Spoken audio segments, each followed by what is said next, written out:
Hi, this is Judy Copenbarger. How often do you worry about a recession? How often do you worry about a market that's shifting beyond your control? How often do you worry about a down market? Do you have any anxiety around that? All this talk about the bad things that are going on economically, the job market, how do you deal with that? And how can you really know what's going on? In the next few minutes, you're going to learn how to determine when a depression or recession is actually coming and how you can best prepare for that event.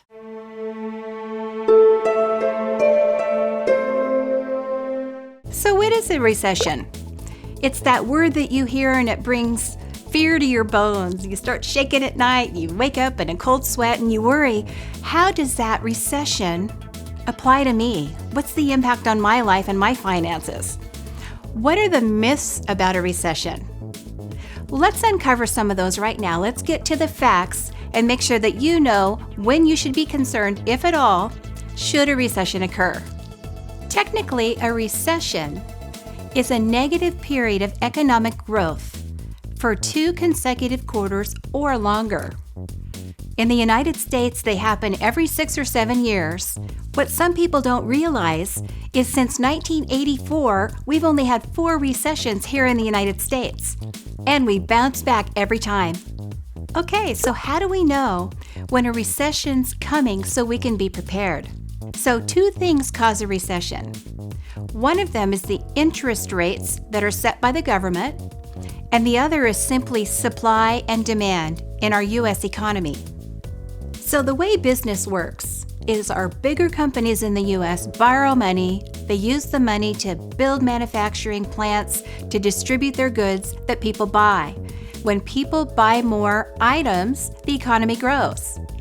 Another way that a recession could be triggered is not by people buying less, like supply and demand, but by a natural disaster or a conflict around the world or some kind of a political event.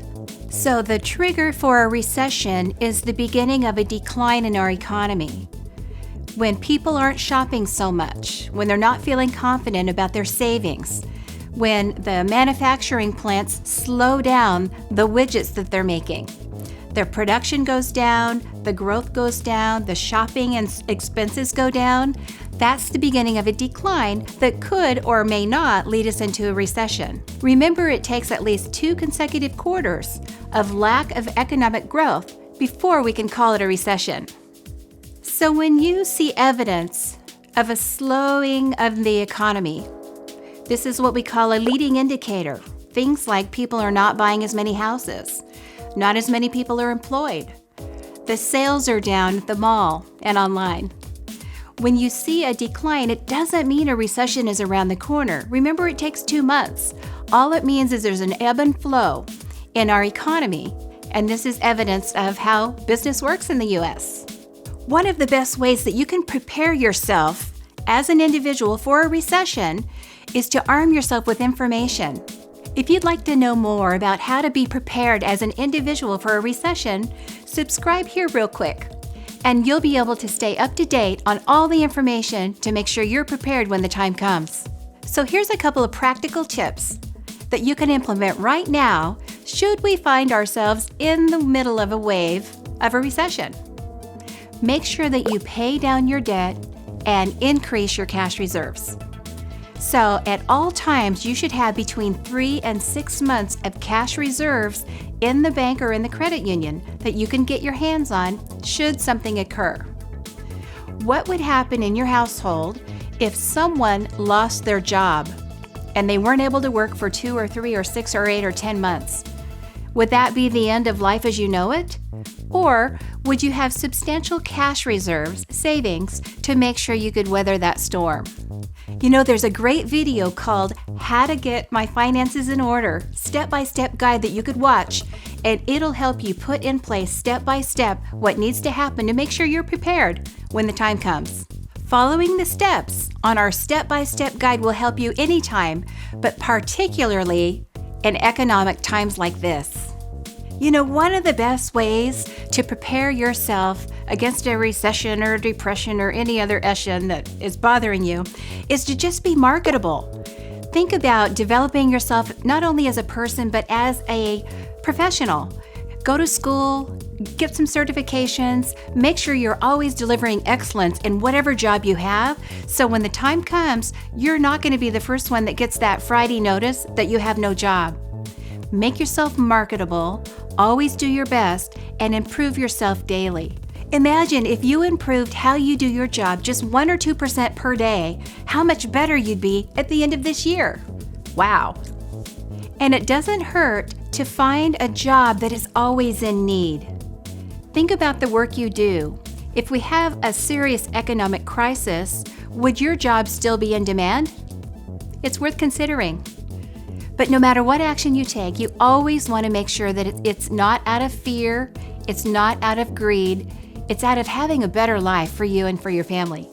Here's another money truth tip for you. When the market's down, that means the value of each stock is down. If the value of the stock is down, isn't that when you want to buy? Like it's on sale. So let's go buy it, not sell it. It's amazing how people, when the stock goes down in value, they get upset and then they run over to the edge and try to jump off. Why would you do that?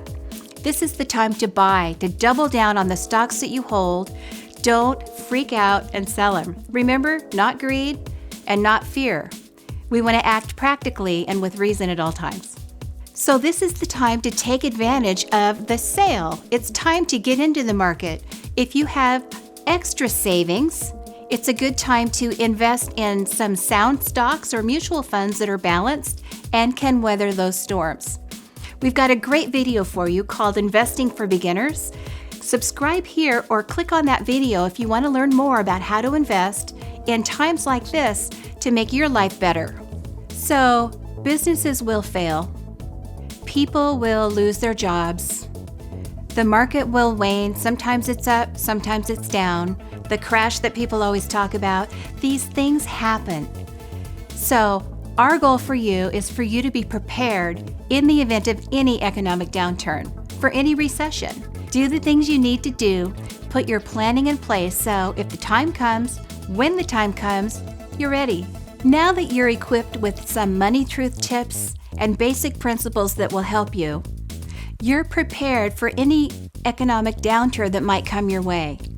Saving money, paying off debt, taking advantage of opportunities. Look at the things that it can bring into your life and try not to live in that doubt and fear and oppression. You know, the most interesting thing about fear is that the more you learn, the more it dissipates. It just goes away. So continue to educate yourself, continue to be prepared, continue to learn, and we'll do our part to bring you all the information you need to always do your best.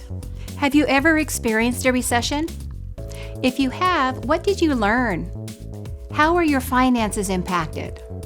What did you do differently after? Let's start a conversation. Please add your comments below.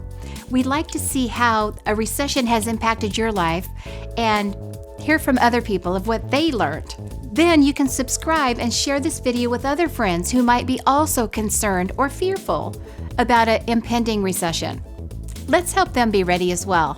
Until next time, I'm Judy Copenbarger. And now that you know, you can go and grow. God bless.